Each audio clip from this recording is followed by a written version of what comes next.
Hello दोस्तों, आप लोग कैसे हो? आप सभी का अपने इस YouTube channel PCM learning academy पर पुनः स्वागत है। दोस्तों, इस वीडियो में आज मैं क्लास 10th मैथ चैप्टर 3 का एक इंपॉर्टेंट क्वेश्चन लेकर आया हूं जो बोर्ड परीक्षा में बार बार पूछा जाता है। यह क्वेश्चन अभी लेटेस्ट 2022 में पूछा गया है, 2024 में पूछे जाने की प्रबल संभावना है। सेम टू सेम यही क्वेश्चन पूछा जा सकता है या इससे रिलेटेड क्वेश्चन पूछा जाएगा जिसमें सिर्फ ये समीकरण को चेंज कर देगा, यानी एक्स स्क्वायर माइनस 2 के स्थान पर 2m कह देगा। ठीक है, तो कहेगा m का मान ज्ञात करो, या k के स्थान पर p कह देगा तो p का मान ज्ञात करना होगा। ठीक, तो सेम यही क्वेश्चन भी मिल सकता है, या ऐसे क्वेश्चन अगर मिलेगा तो आपको कैसे सोल्व करना है उसकी अप्रोच बताते हैं हम। ठीक है, तो चलते देर न करते हुए वीडियो को शुरू करते हैं। तो आज का जो क्वेश्चन है कि यदि द्विघात समीकरण X square minus 2 minus 6 it is equal to 0 का एक मूल 3 है तो k का मान ज्ञात कीजिए। ठीक है, जब भी ऐसा कहेगा कि एक मूल इतना है तो इसका मतलब है कि x बराबर 3 समीकरण समीकरण कौन सा समीकरण? यही जो दिया गया है एक्स स्क्वायर माइनस 2 माइनस 6 बराबर 0 को संतुष्ट करेगा, को संतुष्ट करेगा।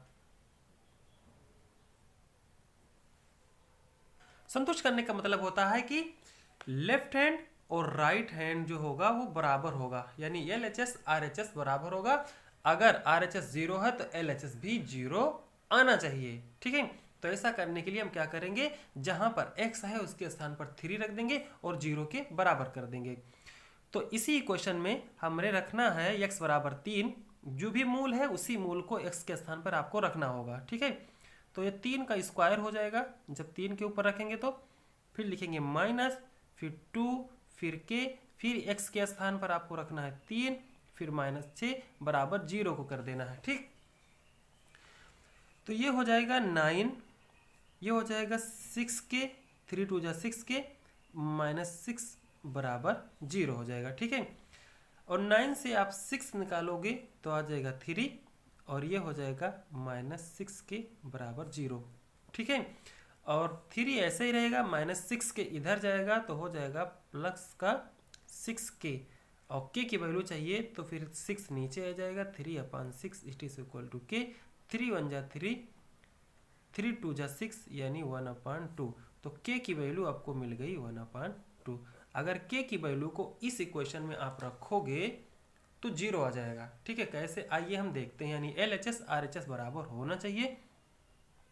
तो एक्स स्क्वायर के स्थान पर आप 3 रखोगे और 3 का स्क्वायर माइनस 2, के स्थान पर रखोगे 1/2, एक्स के स्थान पर आपको रखना 3। ठीक है, माइनस 6। इसको हम चेक कर रहे हैं कि क्या LHS RHS के बराबर आता है या नहीं। ठीक, तो ये हो जाएगा 9, 2 से 2 कट जाएगा, ये हो जाएगा 3, ये हो जाएगा माइनस 6 बराबर 0, 6 9, 9 माइनस 9 बराबर 0। देखो इधर भी 0 और इधर तो पहले से ही 0 था, तो LHS RHS के बराबर आ गया। ठीक है, तो मूल का मतलब होता है कि वो वैल्यू अगर समीकरण में रखा जाएगा तो LHS RHS बराबर आएगा। इतना ध्यान रखना। तो जब भी इस प्रकार का क्वेश्चन आपको दिया जाएगा तो जो मूल आपको कहा जाएगा उसको x के स्थान पर रखकर बराबर 0 रख देना है, तो आपको k की वैल्यू मिल जाएगा। ठीक है, अब चलते हैं हम अपने नेक्स्ट क्वेश्चन पर, जो बहुत ही इंपॉर्टेंट क्वेश्चन है, और ऐसा क्वेश्चन 1 नंबर में 2 नंबर में भर भर के पूछा जाता है। ये भी क्वेश्चन आप उठा के देख लीजिए, प्रीवियस ईयर का पेपर, उसमें पूछा गया है। ठीक, यदि द्विघात समीकरण 3x square minus 12x plus 2m it is equal to 0 के मूल बराबर है। ठीक हो, जैसे ही मूल का कहीं नाम आ जाए तुरंत आपका दिमाग वहीं पर जाना चाहिए। मूल बराबर है तो m का मान ज्ञात कीजिए। ठीक है, तो कुछ नहीं करना है, आपको क्या करना है, जो दिया गया समीकरण उसको लिख लेना है। दिया गया समीकरण, दिया गया समीकरण कौन सा समीकरण? जो आपको दिया गया है क्वेश्चन में, 3x square minus 12x plus 2m it is equal to 0। कहा जाएगा कि इसकी तुलना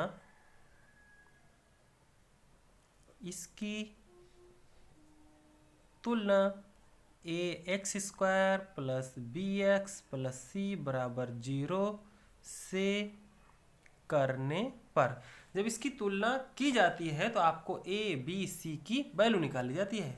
ठीक, तो यहाँ से हम ए बी सी की वैल्यू निकालेंगे। जब इसकी तुलना करेंगे तो यक्स स्क्वायर का कॉफिशिएंट यानी यक्स स्क्वायर के जो भी यक्स स्क्वायर के साथ जो भी मल्टीप्लाई में रहेगा उसको कहते हैं कॉफिशिएंट यानी गुणांक। तो यहाँ पर भी देखेंगे यक्स स्क्वायर के साथ 3 है तो इसका मतलब ए का मान 3 है।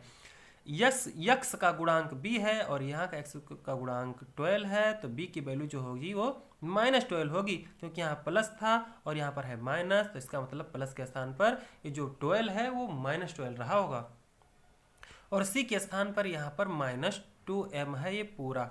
ठीक है, तो a की वैल्यू निकल के आई है 3, b की वैल्यू निकल के आई है -12 और c की वैल्यू है 2m। तो अब आते हैं क्वेश्चन पर। इतना सबसे पहले कर लेना है, ए बी सी की वैल्यू निकाल लेना, फिर समीकरण, फिर क्वेश्चन पे आना और समीकरण जो दिया गया है वहां से हम देखेंगे उस समीकरण के लिए क्या बोला जा रहा है। कहा जा रहा है कि मूल बराबर हैं, तो इस समीकरण के मूल बराबर हैं तो इसका मतलब ये होता है कि बी स्क्वायर -4ac का मान 0 है। जब भी कहेगा आपसे कि मूल बराबर है तो बी स्क्वायर -4ac का मान 0 रखना, ये ध्यान रखना है। मूल बराबर है, समान है, ऐसा कहेगा तो बी स्क्वायर -4ac का मतलब b की वैल्यू है -12 का होल स्क्वायर -4 और a का मान कितना है 3 और c का मान कितना है 2m है। तो -12 का स्क्वायर हो जाएगा 144 और ये हो जाएगा 4 या 12, 12 दूना 24, ये हो जाएगा 24 × m बराबर 0 के। अब आपको निकालना है किसकी वैल्यू, m की वैल्यू निकालना है। तो आपको क्या करना होगा, 144 इधर रखना है और 24m आपको इधर रखना है। फिर आपको m की वैल्यू निकालना है तो 144 को ऊपर रखना है और 24 को नीचे रखना है, फिर ये m की वैल्यू आएगी।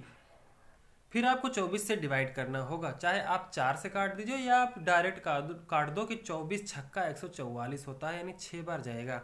आप इस तरह भी काट सकते हो 4 से, क्योंकि 4 छंग 24, 4 तियाँ 12 और 4 छंग 24, फिर 6 के 6, 6 छक्के 36, इस तरह भी वैल्यू आएगी 6, यानी m का मान जो आ गया वो 6 है।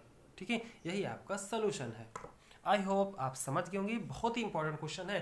ऐसे क्वेश्चन भर भर के बोर्ड परीक्षा में इस चैप्टर से पूछे जाते हैं, यानी m का मान, कहीं k का मान, कहीं p का मान निकालने के लिए आपसे कहेगा। ठीक है, अब मिलते हैं आपको नेक्स्ट वीडियो में नेक्स्ट टाइप का क्वेश्चन लेकर। ये टाइप तो आपका हो गया कि m का मान कैसे निकाला जाता है, p का मान, k का मान। अब अगले वीडियो में फिर नेक्स्ट टाइप का क्वेश्चन लेकर आएंगे। ठीक।